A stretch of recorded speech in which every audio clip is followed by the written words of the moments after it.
కన్నా ఫోటో దిగు. ఇగో కన్నా ఆ ఫోటో కూడా దిగు. నీకు పైసలు ఇచ్చిన ఫోటో దిగు. దండం దేవుడికి దండం పెట్టు. దూరం మంచి పైస ఇమ్మని నా పైస నాకు ఇచ్చి నా పైస నాకు ఇచ్చి మరి దండం పెట్టు. దేవుడికి దండం పెట్టు. అటు దేవుడు ఎటున్నాడు? జో అటు పడతారా?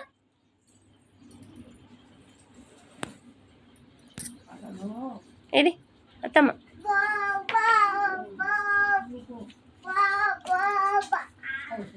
ఆడ దీపావళి మీద పడ చిక్కింది. పిల్లలు వీడి కాడికి దీపాలు పెట్టి నువ్వు ఫోటోలు తీసుకున్నావు. సో కన్నా కన్నా గిడ నిలవాడు. గిడ నిలవాడురా. రేయ్ గిడ నిలవాడు. మరి నా పైసా నాకు ఇచ్చి నా పైసా నాకు ఇచ్చి మరి నిలవాడు. ఇచ్చి మరి నిలవాడు. గిడ నిలవాడురా. మరి పైసలు కన్నా ఇటు చూడు. దండం పెట్టు.